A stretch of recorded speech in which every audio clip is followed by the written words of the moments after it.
নমস্কার বন্ধুরা, welcome to মায়ের হেসেলে। আজকে আবারও এক নতুন রেসিপি নিয়ে চলে এসেছি, চিকেন তড়কা।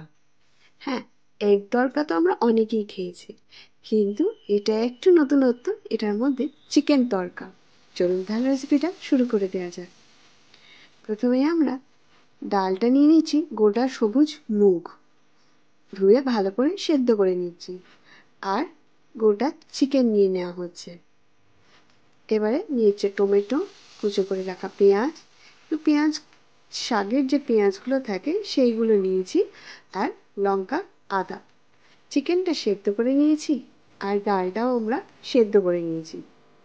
এরপরে একটা কড়াইয়ের মধ্যে আমরা দিয়ে দিচ্ছি প্রথমে সাদা তেল।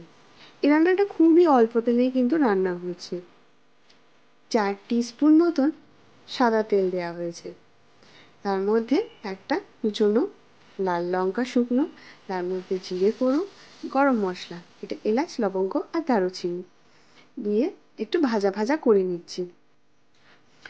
ফোড়নটা বেশ ভাজা ভাজা হয়ে গেলে এর মধ্যে এবারে যে চাকা চাকা করে কেটে রাখা পেঁয়াজগুলো ছিল সেগুলোকে দিয়ে দেওয়া হলো। এগুলো ছোট পেঁয়াজ ব্যবহার করেছি, তাই চাকা চাকা করেই কেটেছি। এরপরে একটা ছোট্ট টমেটো, আর তার সাথে একটু 1 টিস্পুন মতন রসুন থেঁতি দিয়ে ভালো করে এবারে এটাকে নেড়ে নেওয়া হচ্ছে।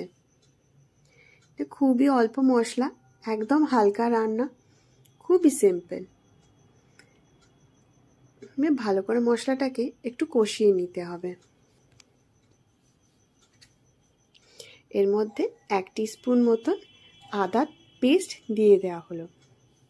এর মধ্যে 1 টিস্পুন মতন জিরে গুঁড়ো দিয়ে দেওয়া হলো। দিয়ে এর মধ্যে জল দিয়ে দেওয়া হচ্ছে। অল্প একটু জল দেওয়া হয়েছে যাতে মশলাটা একটু ভালো করে কষিয়ে নেওয়া যেতে পারে।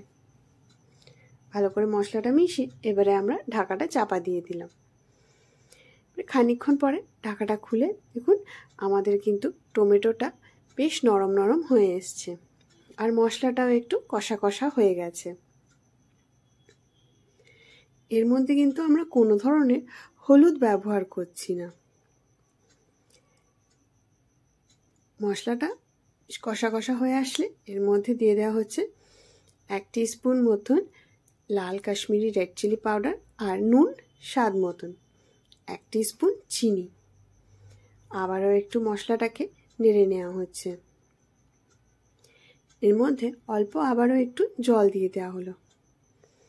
ভালো করে এবার মশলাটাকে নেড়ে নেওয়া হচ্ছে। আবার খানিকক্ষণের জন্য একটু ঢাকাটা চাপা দিয়ে দেওয়া হলো। 5 মিনিট পর ঢাকাটা খুলে দেখুন বেশ কিন্তু তেল ছাড়া ছাড়া হয়ে এসছে। আমাদের মশলা কিন্তু একদম রেডি হয়ে গেছে। ভালো করে এটাকে নেড়ে নেওয়া হচ্ছে। এই যে সেদ্ধ করে রাখা চিকেনটা ছিল সেটা এর মধ্যে দিয়ে দেওয়া হলো। তার সাথে একটুখানি এটা নেড়ে নেওয়া হচ্ছে, আর দিয়ে দেওয়া হচ্ছে অল্প একটু জল।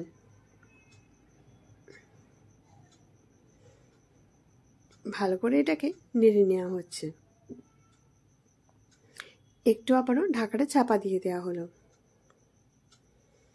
দিয়ে 5 মিনিট পর ঢাকাটা খুলে নিয়ে আবারও একটু নেড়ে নেওয়া হচ্ছে। আমাদের যেহেতু অলরেডি চিকেনটা সেদ্ধ করাই ছিল, তাই জন্য এটা কিন্তু বেশি সময় একদমই লাগবে না।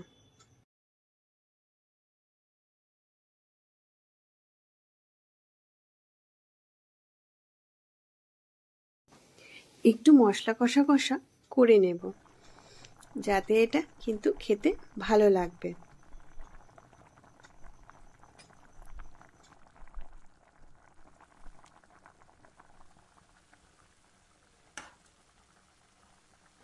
এবার এর মধ্যে দেয়া হচ্ছে কুচো করে কেটে রাখা পেঁয়াজ শাক। অল্প একটু পেঁয়াজ শাকের মধ্যে দিয়ে ভালো করে নেড়ে নেওয়া হচ্ছে। পেঁয়াজ শাকগুলো আগে দেওয়া হয়নি, তাহলে কিন্তু এর টেস্টটা একদমই আসবে না, যে পেঁয়াজ শাকের যে একটা টেস্ট থাকে। এর মধ্যে এবারে সেদ্ধ করে রাখা যে গোটামুগ সবুজ ডাল ছিল সেটা দিয়ে দেওয়া হলো। দিয়ে অল্প একটু এর জলও দিয়ে দেওয়া হলো। দিয়ে নুন যদি কম থাকে স্বাদ মতন একটু নুন দিয়ে দেবেন, একটু চেখে দেখবেন যে নুন মিষ্টিটা ঠিক আছে কিনা। দিয়ে ভালো করে এবারে নেড়ে নেওয়া হচ্ছে। এবারে একটু খানিকক্ষণ এটাকে ফুটিয়ে নেওয়া হবে, যাতে একটু ঝোলটা যেটা আছে সেটা একটু কমে যায় আর বেশ মাখো মাখো হয়ে যায়, যেরকম আমরা তরকার ডাল খেয়ে থাকি। ঢাকা চাপা দিয়ে রেখেছি, দিয়ে ব্যাস দেখুন খানিকক্ষণ পরে একদম আমাদের এটা রেডি হয়ে গেছে তরকা, একদম চিকেন তরকা। গরম রুটি দিয়ে, পরোটা দিয়ে, ভাত দিয়েও কিন্তু খুব ভালো লাগে খেতে।